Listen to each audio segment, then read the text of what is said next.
still, it was really, really difficult for me coming from what is regarded as an elite university in a town where there are tech companies everywhere.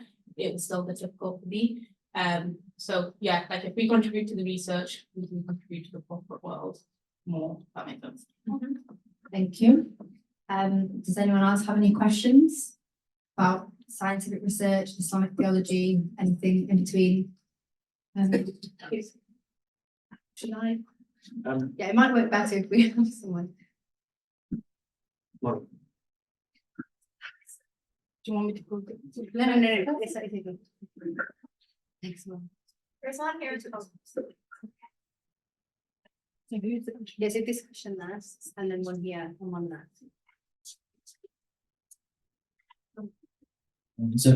I've been wanting to ask a couple of the previous speakers related questions. As a sub question, where do epistemologically non-Muslim thinkers fit in kind of the Islamic paradigm? The Sheikh before used Heidegger in quite a novel way.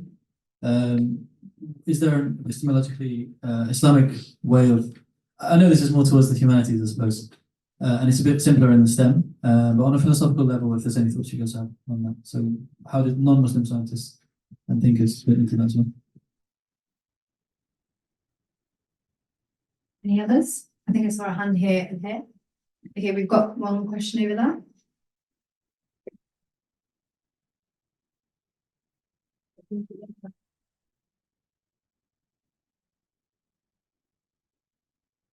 Assalamu alaikum rahmatullah. First of all, just thanks so much for the wonderful event, wonderful day so far. Some really interesting speeches and a really insightful time. In terms of Islam and science, I'm reminded of Paul Keeler's book, Rethinking Islam in the West. And in his chapter on knowledge, he criticizes the Western world's, the modern Western world's over-reliance on scientific thought, but he doesn't denounce scientific thought outright. Rather, he points to how in the Islamic society, he says all four fundamental sources of knowledge had their place, and they molded together in the mizan, the balance. And those four fundamental sources was sensation and experience, intellectual reasoning, spiritual insight, and revelation. And obviously, the first two, sensation and reasoning, those are the foundational part. Those are the foundations of empirical knowledge, empirical and scientific knowledge. Like sensation, when you observe what's around you, you experience things, and then reason, where you make hypotheses based on that.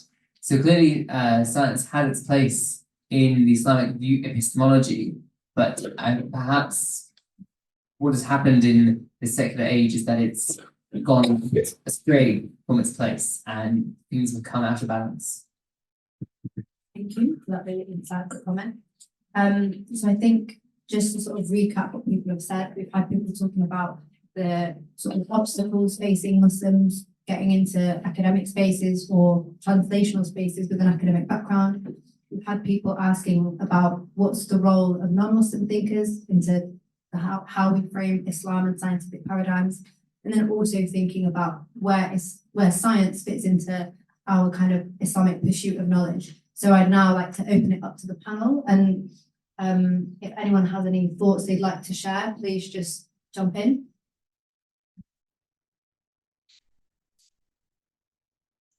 Okay. So yeah, really insightful questions and comments. I mean, I'm not a theologian myself, and I'm a scientist mostly, but my sort of very basic understanding of Islamic theology is that when it comes to epistemology, that is how we know what we know, we recognize as Muslims that there are multiple sources of knowing what we know. One source is revelation, one source is reason, one source is empirical evidence, simply just doing an experiment or observing the world. That is, to me, the key difference between how Islam views science and how modern secular thought views science. The sort of key term here is naturalism, metaphysical naturalism to be precise. The idea that the only thing that exists and the only thing that we should worry about are the things that we can measure with our current scientific tools. And that, is inherently problematic. You kind of immediately dismiss that idea, simply based on the fact that this is purely limited by our capacity to sort of measure things in a particular way. What's natural to us, things like quantum physics, was not natural 200 years ago. If you went back in time and talked to someone 200 years ago and told them about quantum tunneling, they would tell you that you're describing something supernatural, and they would be accurate in saying that this is supernatural by the standards of the time. So Islam has this sort of metaphysical recognition that there are things that exist beyond what we can measure. Of course there are, because our measurements are limited, and there are also things that are very relevant to us that are not measurable. Things to do with morality, things to do with spirituality, and so on. And so, I'd like to sort of start the discussion by thinking about this multiple sources of knowledge in Islam, and I'd love to sort of hear more about those of you who have a more sort of robust background in theology about this. Yeah.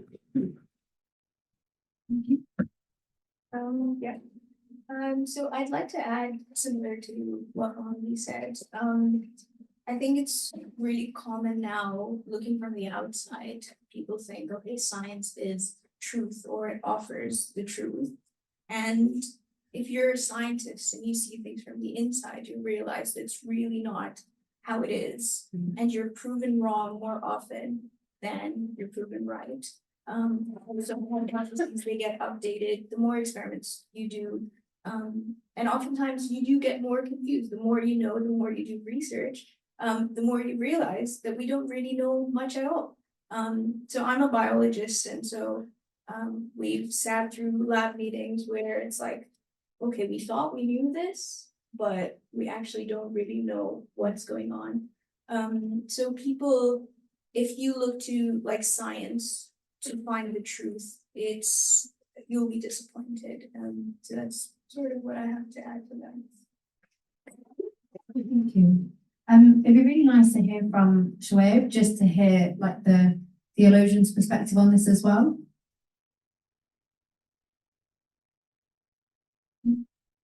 Can you hear me? Yeah, we can. Thank God. I'm doing very good. Okay. First and foremost, thank you very much for organizing this panel and for inviting me. I'm very honored to be here with a very persistent group of people. So I just wanted to give some insights into how Islam and science looks like in the modern day and age, given the theological context.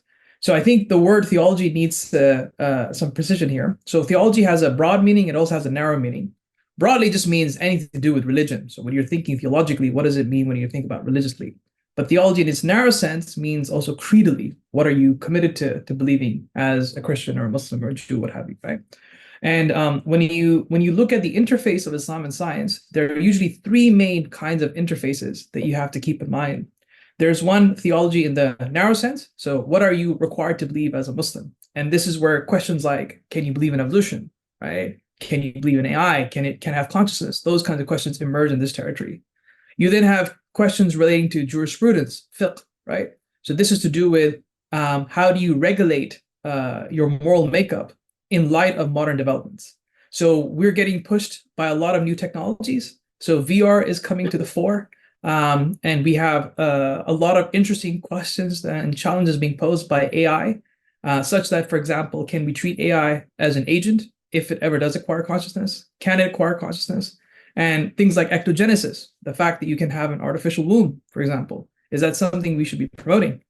And then the third interface is the spiritual component, right? So just because we have all these technological gizmos and everything, even if it's permissible, is it conducive to our spiritual aspect of the thing, right? So say Hassan Nasser, for example, he's now a very old professor. I think he's nearly retired. He's in George Washington. He uses a very simple example with the mobile phone.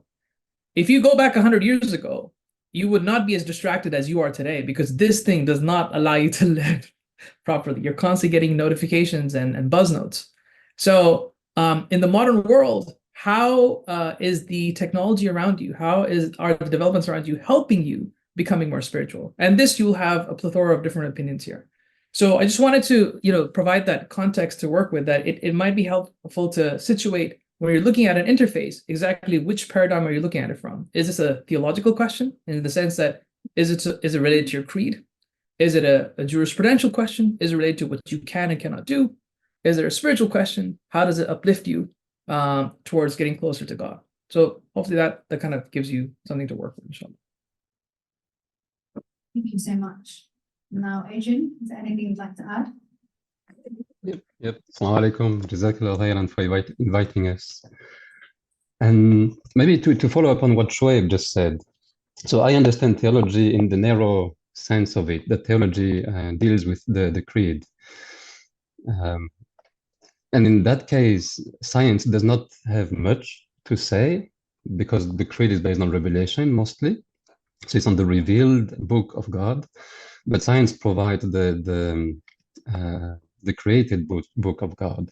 So in everything else, science has something to say. So like if you look at the Quran, for example, whenever you have ayat about Allah himself, his description, his attributes, we take it from the Quran only. But whenever he describes natural phenomena, then we go back to science to understand them. So in that case, science provides the context in which we'll read these ayat. So that's how I see the interplay between science and religion here. So again, science doesn't say much about the theology when I understand it from like the narrow sense of the word. But for all the rest, yes, it has a huge role to play. It provides the whole context of it. Thank you so much. So I guess hearing people's thoughts on this, hearing the panelists weigh in, is there anyone in the audience that has anything further they'd like to add? Any more questions they'd like to follow up on, thinking about science and theology? Any comments? Sorry, you know the first thing that you said, was Mohammed, right? Yeah, how 200 years ago people didn't know what quantum physics was. That kind of made me think, like, do you think Islam is like kind of perceived as something, well, you know, it's like not of this time, and like, are you saying there's like, not are you saying, do you think there's like a potential for the view of Islam that it is now, where it's like a really horrible thing and like it's a supernatural thing, to not be that in like 200 years, and we can use research to do that? Like, kind of get the question. Yeah. Yeah. No, that's a really good question. So I mean, I think the answer to that is, I think that Islam is not a sort of set of scientific ideas. It occupies a sort of a higher level than that. It's a sort of a set of, you can call it a set of metaphysical ideas. It's about you know, in sort of it's a guidance, and it's a guidance to those who already have taqwa. So so in that sense, you know, Islam doesn't say anything about quantum tunneling, Yeah. or other phenomena like that. It might allude to some fact about creation, which, you know, some people interpret as miracles, but this is contested. You know, not all Islamic scholars agree that these things are saying something scientific and that these things are miracles in that sense. But what all scholars agree is that Islam tells us that, you know, what we as humans are limited in what we can sort of infer from observation. And so to restrict our epistemology, our knowledge making, to just simply say we observe things, we deduce things from these observations, and that's how we know about the world, is extremely restrictive, and actually that in itself doesn't even work like that. You know, there's a growing recognition amongst cognitive scientists, cognitive neuroscientists, that's sort of my field, that we're not blank slates. And that's actually a stark contrast between us and the current ways that artificial intelligence works. Well, artificial intelligence tries to mimic the brain in a very kind of crude sense. It puts together things that look like nerve cells, the ones that Safi showed you earlier, and it just has them completely randomly connected, or with some basic constraints that are nowhere near the richness and complexity of the human brain. The idea is that the brain isn't a blank slate. It starts off already with very complicated patterns. So Safia showed you some of these patterns that are there in controls and schizophrenics, but some of these patterns are there even before you learn anything, even before you are even born. These patterns of activity are increasingly being recognized as being important for then constraining how you learn later on. And so, we can think of this as some manifestation of what we think of as fitra, that we're born with some kind of knowledge about the world, and we don't simply deduce it from our observations, and that we're also receptive to many sources of information, not just observation. We're receptive to revelation. So certain questions that we simply cannot answer with our scientific tools. So I would say that Islam is a religion of every time, but it allows you to have this humbleness to think, okay, maybe I don't understand something, but it could be true. Certain things that we refer to as miracles, of course, they can happen. They're not illogical. It's a difference between something being illogical and something being sort of supernatural, given our current understanding. So Islam gives you this humility to know that the limits of your own sort of reason. Thank you so much. I think, Laura, we have one more question over here.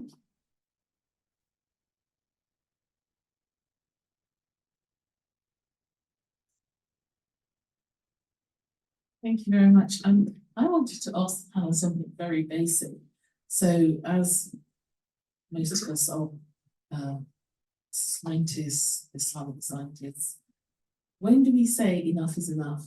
When are we going to draw the line? And the reason I'm asking this is I'm probably quite old compared to most of the people in this room, but when, for instance, genetic therapy came in, and gene therapy has now become quite a common treatment.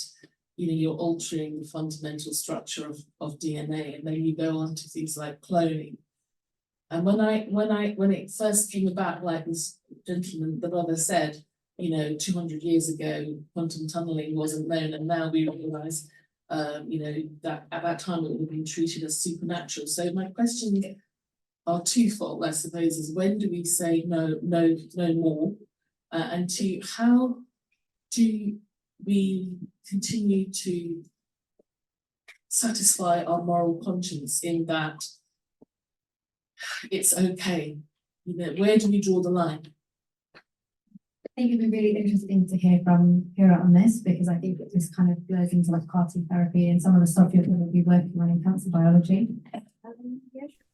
So I think this is really a question for people who've studied both morality, and they've also got training in theology, and they understand, okay, what is haram, what is not allowed, and what is okay to do. From my understanding, I think in general, if something has greater benefit than harm, it is okay. So, for example, with gene therapy, we're able to cure diseases now with that. And as long as it's not it doesn't venture into maybe eugenics or something like that, where we're selecting for people for certain traits or things like that, which could also be racist and just taken the wrong way in general, I feel it would be okay. But again, that is something for, theologians to really think about and understand, okay, where does Islam draw the line? But also, as a researcher, you can choose your field based on what you're comfortable with and pick a field that, will benefit people, but at the same time, it doesn't contradict your own conscience. And there's lots we can do. There are lots of fields that Muslim scientists need to work to. Thank you so much for your answer. So I'd like to move on to the kind of next big question for our panel, and again, open it up to the audience.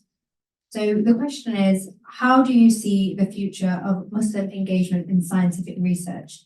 And I think whilst it might be useful for the panel to kind of focus on scientific research, I suppose if there's anyone from a non-scientific background who also would like to sort of weigh in how they can, contribute Muslim engagement in their field, it'd be really, really useful to hear about that as well. So does anyone have any perspectives, comments, questions? We have a few at the front, one at the back, one over there.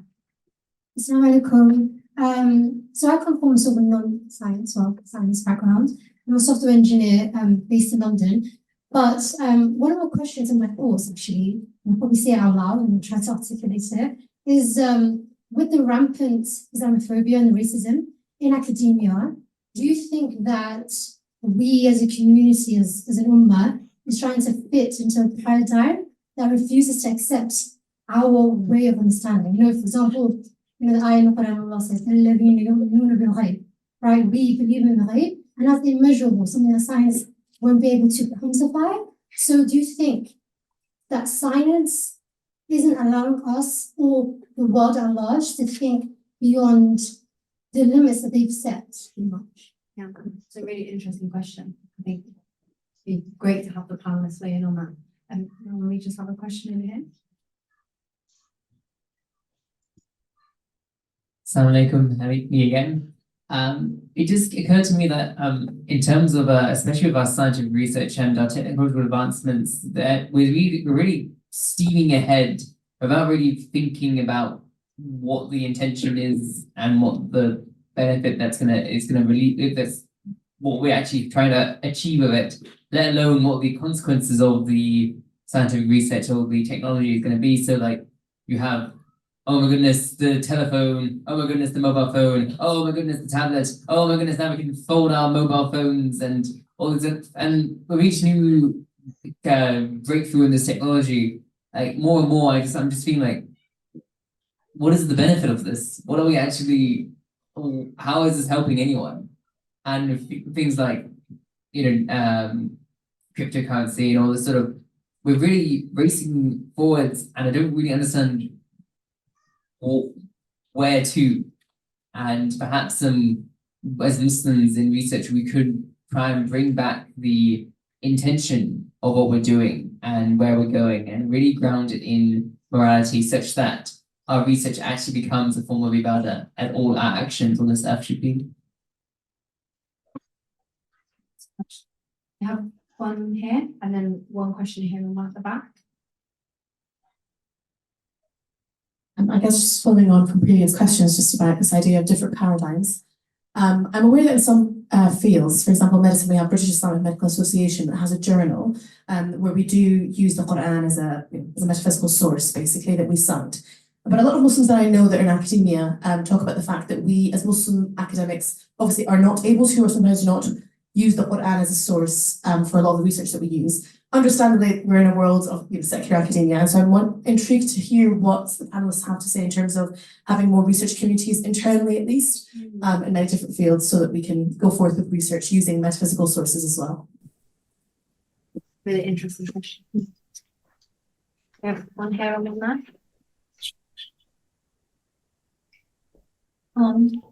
Normally, science is taken something as a quest for curiosity. Does our constant, does the Islamic perspective of saying what is the use of it make it appear as if we are preventing scientific research? Does that sometimes put us as the and you know the opposer of science as opposed to the facilitator? That's my question. Take one more. I'm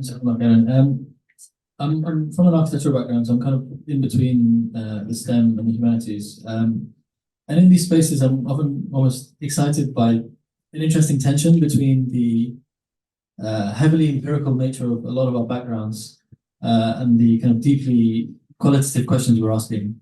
I think it's a tension that we should kind of think about in a productive way. I'm not saying it's a bad thing, it's a very interesting thing. Just a simple question perhaps for each of the panelists, if they get a chance within their answers. Is there one example you have of a qualitative experience or a humanities approach in this kind of postmodernist age of academia where we have so many kind of cross-departmental collaborations?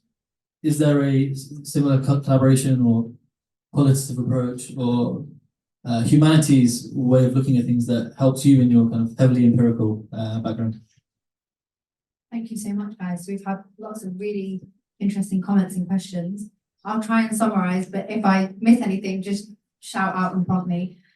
So I think we had the first sort of question was about essentially, are we like trying to fit a square peg into a round hole? Like, are we as Muslims trying to use Islam to fit into a scientific framework that doesn't work for us? We also had people asking about, you know, what is the benefit of the scientific technology we're actually developing? Is it morally useful to pursue this line of research? And sort of then wider questions about what is the benefit, or should we be doing more internal research in order to rely on the Quran and our other, you know, hadith and other sources to be able to inspire our research as just as valid as the various papers and textbooks that we use? And then I think the final question, so like nice, interesting comment for the panel is like, are there any sources beyond the empirical things that you look at, perhaps from a humanities background or anything else that inspires your research or, you know, the way that you approach your work? So is there anyone in particular who wants to start? Yeah, go for it. So I will respond mostly to the question of like, what's the point, or, you know, why do we do this without really thinking about the future or the outcome? So I think within Islam, there is a value in pursuing knowledge for the sake of knowledge as well. Knowledge is good. It's not like there's good knowledge where there's bad knowledge. What we do with the knowledge, that can be different. And so if you look at all technologies, yes, there are positives, yes, there are, you know, negatives. But we have essentially been told, وَقُلْ رَبِّ زِدْنِي عِلْمًا. So it doesn't say seek a certain type of knowledge, or, you know, so it's ilm. So as long as we're acquiring that, there is a lot of benefit in that. And then in your daily research, you can always be thinking about like the bigger picture of, okay, what is the consequence of this, or what practical use does this knowledge then have? Because there's another thing, we shouldn't really just be filling books upon books of like theory without really applying that knowledge. So it has to be kind of like a balanced approach. And I think a lot of times, especially with biological research at least, you don't know how useful this will be, and it only reveals itself like decades later. So if those people hadn't done that research, we wouldn't be able to apply it now. So that is why it's really important to seek knowledge as well for the sake of knowledge. And I don't know if other panelists should we stick to this question? No. So I'll hand over to you. Let's have a look. Okay. Shoaib? Oh, perfect. Go ahead.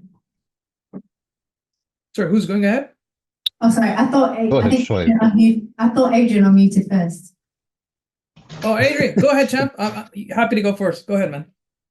All right. Then maybe to go back to to follow up on what you just said. Even to the previous question on where to draw the line, when do you say enough? I believe that's a question of intention, depend on your intention and ethics. That's where you draw the line, where it starts conflicting with your fundamentals of religious fundamentals like Aqidah and of the creed. Then about the new technology, again, I agree with, I totally agree, sorry, with what you said, Hira. It depends on the use, it depends on your intention. You cannot guess all the implications of your new discovery, of your research. Maybe to give an example, we all admire Al-Ghazali, Abu Hamid Al-Ghazali, and he's the one who criticized philosophy. So in that time, he criticized what natural sciences.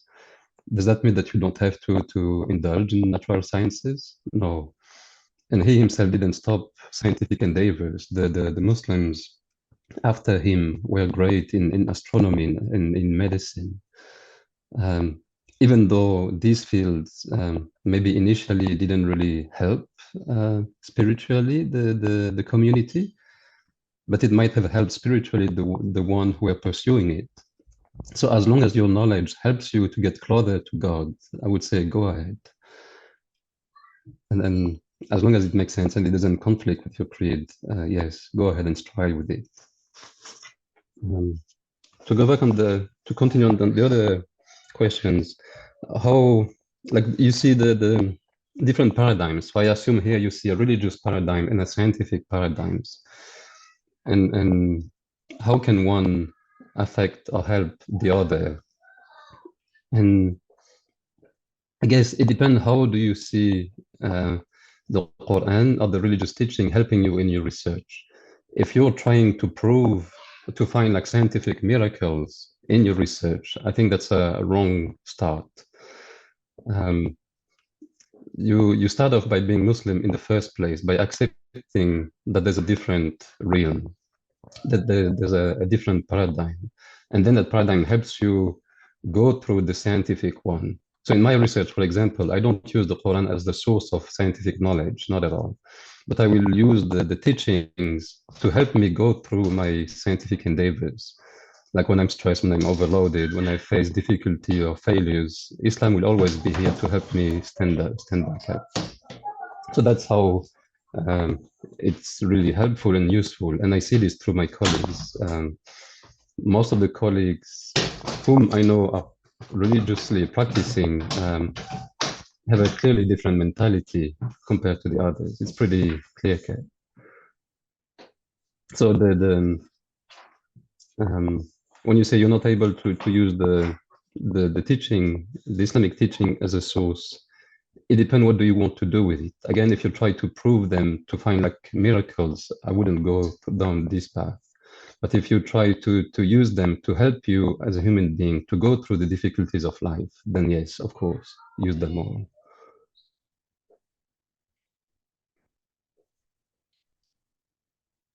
Sorry, I can't hear you. What did you say? When you just spoke on the mic, I couldn't hear you. I'm sorry, I was just saying if you'd like to speak. Oh, right. Okay, yeah. I agree with what most of the applicants, the panelists have said. So I just want to start off historically, that there's nothing new about this era if you compare it to the past, in the sense that every era is going to have its own set of challenges, right? Why do we have these stark figures that stick out in our tradition? Ghazali, Abu Hassan al-Ash'ari, Ibn Taymiyyah, is because they're responding to the intellectual challenges of the day. Today, our challenges are not, sectarianism or this or that. Today, we have a different set of challenges, which are largely to do with naturalism, atheism, and scientism, right? And these crop up in various different ways, in various different dimensions. So I just wanted to highlight that we shouldn't be alarmed at their challenges. This is just part of what human history is for Muslims. And it's up to us to respond to them. That's the first thing. The second thing is, I think it's also important to highlight that some of these paradigm shiftings that we're talking about and these paradigm differences we're talking about do come out of a colonial history that Muslims have experienced, right? So I think it's very important to understand that we're still playing stitch up and we're still playing catch up, right? When colonizers affected the Muslim world, they created a rift between the madrasa system and the university system. Why is it today that we have Muslims who are really top-notch in their seminary training, but they don't have any clue about quantum mechanics, quantum tunneling, evolution, AI? Why is there such a rift, and vice versa, right? That wasn't like that, if you go back 300 years ago. People would study the latest cosmology of the day, the latest biology of the day. That's why, you had some extensive learning programs, 12, 15, 20-year learning programs. It's just not diluted over time. And I think what we're now facing here is an impact of that, right? So I think that needs to be, that history should not be forgotten. I think that should always be there back of your mind. And that leads me to the contemporary setting. If you are a Muslim today, what can you do today, right? I can say as somebody who went through the Western institution system. So even though I was born and raised in Kuwait, I was in a British high school, then went to the British universities. I don't have a British accent, but there we go. So I even though my whole learning program was in a British system, I did feel that I was adopting scientism. And there was one point I was even rejecting miracles because I was just so trained into a particular way of thinking. Only when I studied theology did it give me clarity of thought. And that's why I'd like to always encourage STEM students to really try and found a foundation in which they can get clarity through theology. And I'm not talking about, just like reading a book or two. I'm talking about really engaging with it so you get a systematic worldview built up from there. And from there, you get a lens in how to kind of see how these interactions are going on. Now, there was a point about paradigms. I think there is a clear understanding across the room, from what I can tell, is that there's a hegemonic worldview that's predominant. And that is, in the form of secularism or atheism or naturalism or scientism. There's no denying that, right? but I also think we should be careful in generalization. There are places and pockets of those things, and there are also places that are friendly towards religious people. I can tell you from my own experience that initially, when I first started looking into science or religion, the people who supported me the most were not Muslims. It was actually Christians. It was a Christian scholar that gave me my first book contract. It was a Christian scholar that helped me get my PhD in theology. It was Christians who actually helped me develop a few infrastructural things that allowed me to do what I do. So I do believe that we should avoid generalization. Just like there is no the Muslim, there is no the modern mindset or the secularist. I think these should be taken with their different shades. And the last thing I wanted to say was, what can we do today to help conversations about this area? So this is a bit of a blurb about my own development. So recently, this is something that happened last year, just a couple of months ago. We actually started the world's first monograph series on Islam and science with Palgrave. And this is now a dedicated academic platform in which people can send proposals to write about various topics in the interface of Islam and science. So we already have, for example, a book coming out on organ transplantation. What does that look like? Are we allowed to give our organs? Are we allowed to receive organs? Or how do we treat non-Muslims in this conversation, right? We also have books coming out on artificial intelligence. We also have books coming out on evolution, scientific miracles. So this is now an academic space that's been catered for so that people like yourselves in this room who have an interest in this, in their respective scientific fields, but also want to look at it from a theological or philosophic lens. This is a space that's opened up. In addition to that, we have also now the world's first encyclopedia of Islam and science with Palgrave. I'm editing both of these. So hopefully those will set up some infrastructure development for Muslims to come. And I invite you all to really reach out if you're interested. But I just wanted to plug that out there. So I'll just stop now. So go ahead.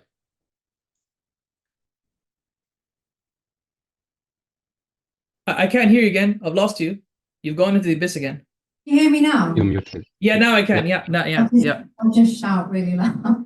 Okay. It's really important for all of us to actually know what's happening, and that's why the benefit of a conference like this is many of us just don't know about these opportunities or these spaces that exist all over the world. I think this kind of speaks to your question about should we be doing more internal research.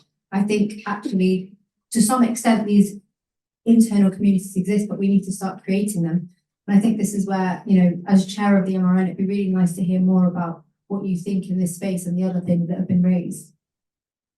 Yeah, I think it's an absolutely important point. I mean, I really sort of agree with everything that was said by the previous panelists. I think it's really important that we are not too inward-looking in thinking about these issues. It's very clear, we all agree that there are, everyone in this room pretty much agrees that there's a paradigm out there, and we can't take this paradigm for granted. It's different from how we think.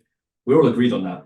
But I think it's important that our response is positive in the sense that we do have something to offer, not just to sort of consolidate our worldview between us, but also we have something to offer for the rest of the world.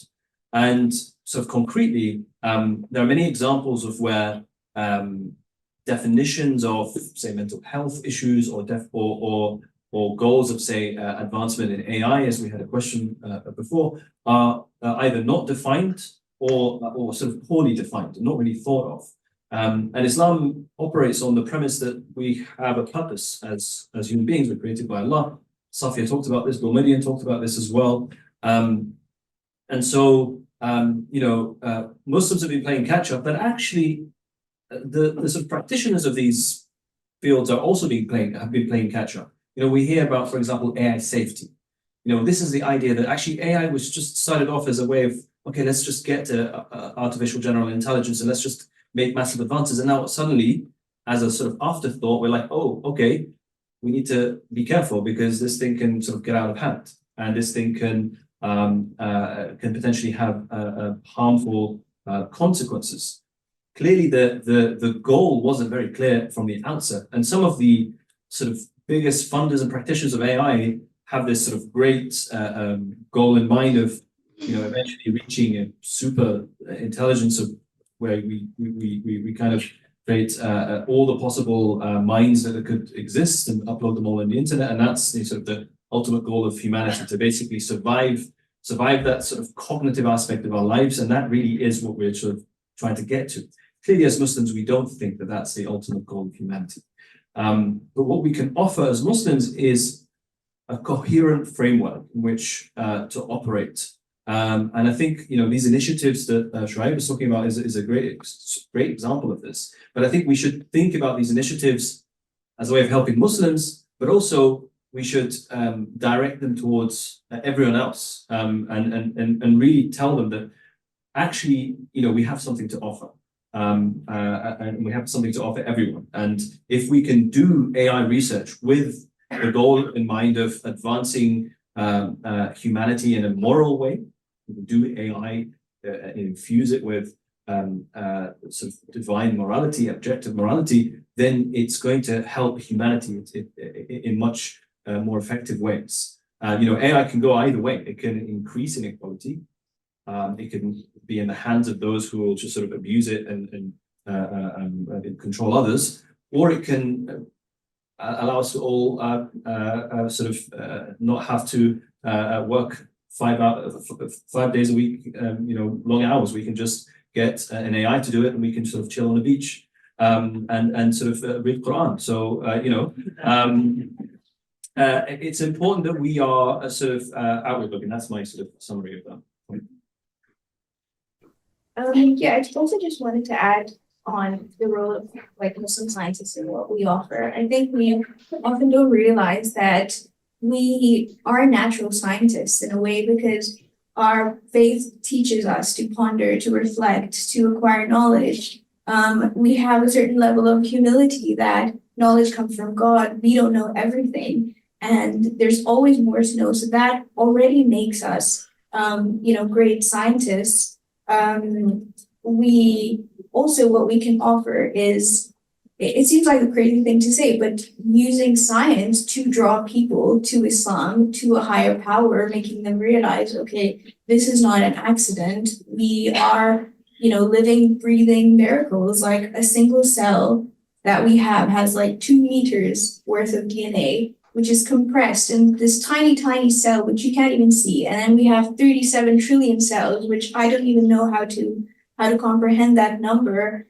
And it's like the most well-packaged machinery. And how on earth, does our cell even function? And then all the cells working together. So to fathom that something like this just came out of nowhere, or was random, or an accident, is really foolish, I would say. And also in the Quran, it says that in the earth are signs for those who have certainty, and in yourselves will you not see. So it's there are signs in ourselves. And so the more we study, the more we actually understand ourselves, I think it will bring us closer to Islam, to our faith. And we can use this sort of knowledge to highlight to others as well. Wait, have you actually thought about this? Do you really believe we all came out of nothing? Things like that. So I think that's something we need to reclaim, that space. It used to be like that in the past, but we really need to get there and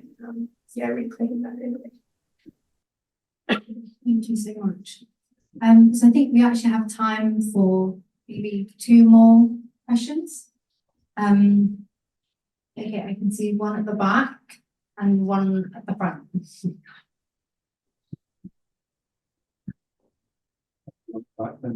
Assalamu alaikum once again.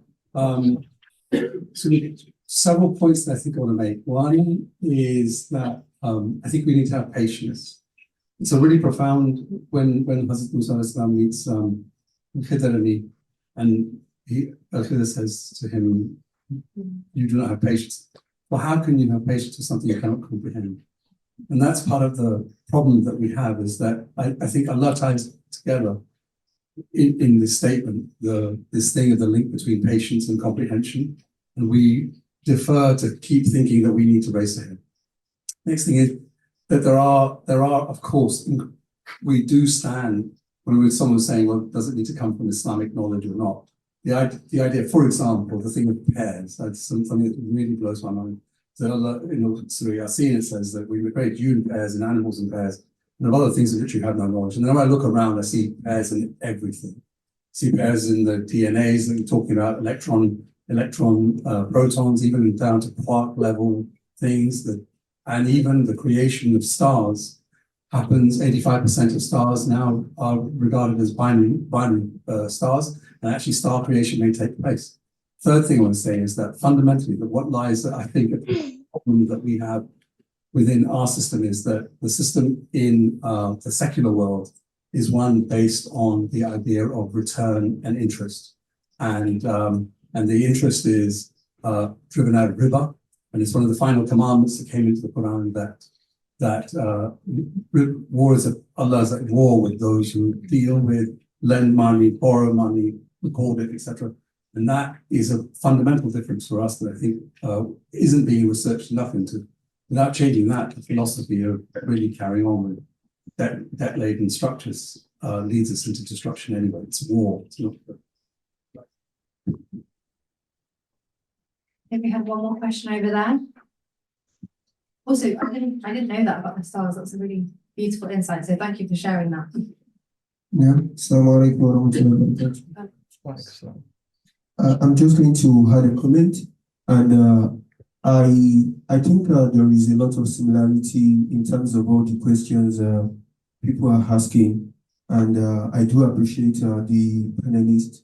But one thing I think is missing is the idea of decolonization, or what decolonization offers us to, in terms of looking at the world from beyond science or Western science perspective. You muted again, sorry. Can I continue? Yes. So what decolonization basically says is maybe this kind of something whereby as Muslims, we can hold up to knowledge, we do not have to have a lot of challenges in terms of seeing ourselves in science, which to a greater extent is Western science, and it does not incorporate like that self of being spiritual or what spirituality entails. So, and the other question about relevance of technology, a lot of technology that we are seeing today, no matter how great they are, the deficiency is the fact that the base of these technologies are on a global capitalist framing, which means they are mainly produced to make profit, not to help the society. The recent and greatest tragedy we saw during COVID-19 is an example. Vaccines were produced not to help anybody, but just for people to make profit. So no matter how the number of technologies we produce, if the framing or if the notion is to make profit, then it won't solve our societal challenges. And these are the kind of things decolonization is talking about, for knowledge to be for the human, to serve humanity, not for to increase competition between AstraZeneca and Moderna. And lastly, is and I think someone mentioned it the other time when they referred to Maori tribe in New Zealand, and in some regions of the world we are seeing a lot of incorporation of people's identity, people's self of being, people's daily experience into research, and this kind of research sometimes are co-opted into science, which definitely is Western science. Science is supposed to be something that a lot of the world own up to or can see themselves in science, but that is false. Science today is Western science. It's not supposed to be so. A lot of different worlds are supposed to see themselves in science, and if only we can advance science to a state of pluriversality, whereby a lot of people can see that okay, this is science, and then we can see not a monolithic science, but a pluriversal science.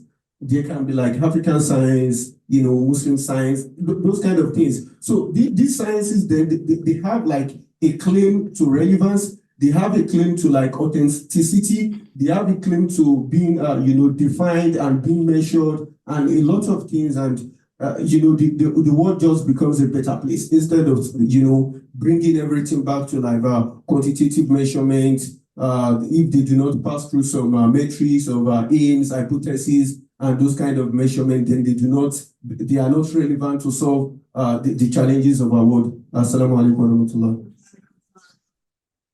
Thank you so much. I think we are coming up to Maghrib time now, so I don't want to go on for too much longer. I think if all the panelists could just maybe give 1 or 2 sentences to sum up. I think the key takeaway from these 2 questions is really like, how can we as Muslims create research, I suppose in any discipline, but particularly in science, that moves beyond like a capitalist, colonialist framework, which has kind of dominated the way that research has happened in the last century or so. Or they can summarize any other thoughts from the panelist discussion. Okay, we'll start with Shoaib, please. Thank you. Thank you everyone for your questions. So just to keep it really short, so there's a motto that I personally follow, and it's very simple. Reach out to help, reach in to cure. And that forms the basis of my worldview and my entire direction towards how I work in Islam and science. So if we use science as a means to getting closer to God, we can use it to help everyone around us. Now, you're right. There are, of course, many different frameworks that are utilizing science for various nefarious ends. This cannot be helped.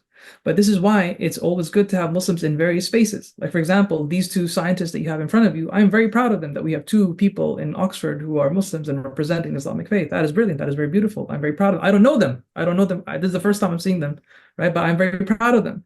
The same way I want Muslims, sorry, the second time, okay, right? So, but at the same time, I want also Muslims to be successful entrepreneurs, right? Who are those 2 brothers who bought every single petrol station across the country in the UK? Do you know the ones from Blackburn, right? They're now millionaires. They're now funding mosque projects, right? Look at them, they're booming. So all I would like to say is that never lose hope. Allah's with you all the time. And inshallah, if we just keep striving, having the right niyyah, Allah will do wonders for us, inshallah. Thank you. We have some more thoughts. How would you join the next? Yeah, very briefly. I think I mentioned a verse at the beginning about us being a ummatan wasatan, which literally translated means a middle nation, and about our responsibility towards the rest of humanity, being a witness over mankind. Another verse comes to mind, which is kuntum khayra ummatin ukhrijat lin-nasi ta'muruna bil ma'ruf wa tanhauna 'anil munkar. You've been the best of nations sent to people. You are enjoying what is good and forbid what is evil. And so it's important to ponder on this, and it's important to incorporate this into one's thinking of whatever their field is, and think about not just sort of course, advancing in your career in publishing in the sort of standard way of publishing, but also infusing these ideas with our creed as Muslims, and explaining to people what we understand about how our creed fits in, and how it can help sort of advance all of these questions. So I'll just sort of end with an invitation to ponder on these 2 verses. Adrien, it would be lovely to hear from you. Yes, now. maybe if I can follow up on what you just said. So like when you enter academia, when you enter the research field, it's like a stream where you have specific goals. They give you goals. You have to publish, you have to get grants, you have to write, you have to promote yourself. And the goal as a Muslim is to not be lost in that game. So yes, play it, but play it with ethics, play it with morals, the moral that the religion teaches you. And that's how you will stand up and you stand out and you'll survive in it. So you can play the game, but play it with an intention, with a good intention. It's not just to promote yourself, but it's to promote others, to help others, to get closer to God, ideally. And Hira, if you'd like to close.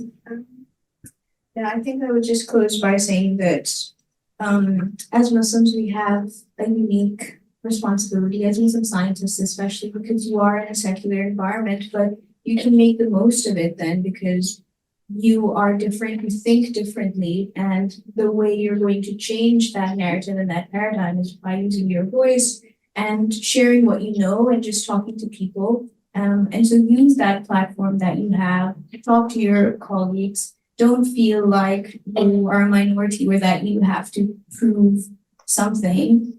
Challenge them as well. You don't have to, you don't have to be on the defensive side. Challenge them as well. Like, okay, is that what you believe? Things like that. So use your voice, learn, and share whatever you know. And that's how we can change that paradigm, one person at a time.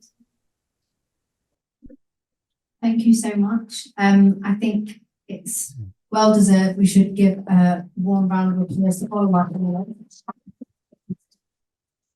Thank you very much for asking such interesting and insightful questions and making this a really engaging event. So thank you so much.